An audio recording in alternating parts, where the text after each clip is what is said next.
From Winton-Shaw to Wembley, Marcus Rashford was more than just a footballer.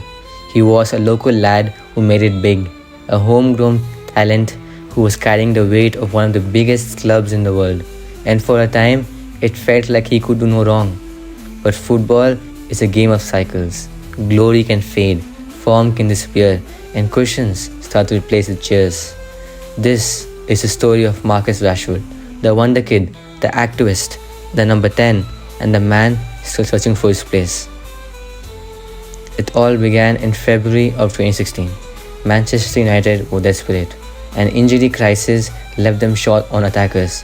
Enter a 17-year-old from the academy, making his debut against FC Midtjylland in the Europa League. The pressure was enormous, but so was the moment. Rashford scored twice, lighting up Old Trafford. Just 3 days later, against Arsenal in the Premier League, he did it again, scoring twice and bagging an assist. All before most people even knew his name. Rashford had arrived. From that day, he was no longer just another youth prospect. He was the boy who rescued United, a fresh face in a team searching for hope. He played with fearlessness, direct, quick, and with an instinct for the big occasion.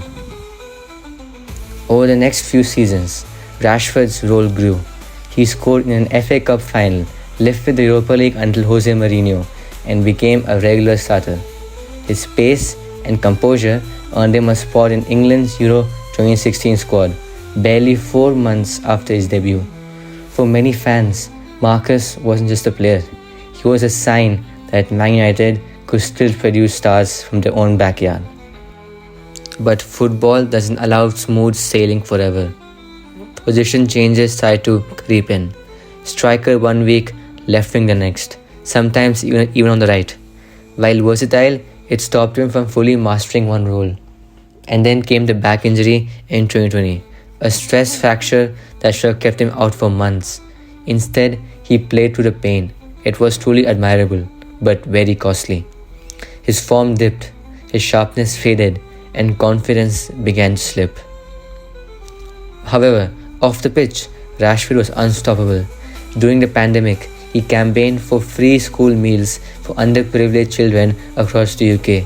He went against the government and won. He won twice. His actions earned him an MBE and respect far beyond football.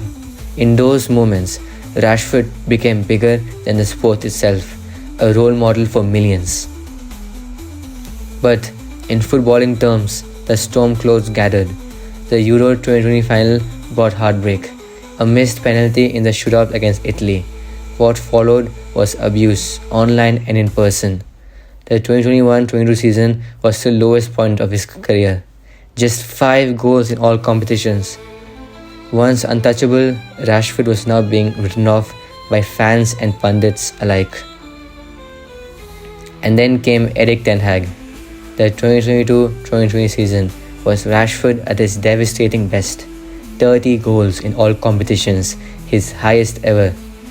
He scored in big games against Liverpool, Arsenal and Barcelona. Man United won the EFL Cup and Marcus Rashford was the driving force. It felt like the boy from Manchester had finally found his place. But form in football is fragile. The 2023-24 season saw a sharp drop, fewer goals, patchy performances, and speculation about off-pitch distractions. The debate reignited. Which Rashford is the rare one? The lethal finisher who carried us for a season, or the inconsistent winger struggling to find rhythm? Marcus Rashford's story is far from over. He's still young, still gifted, and still capable of magic. But his career has already been a roller coaster. From a fearless 17-year-old announcing himself to the world, to a national hero off the pitch, and finally to a player battling to prove himself again. Forgotten, maybe by some, but written off, no.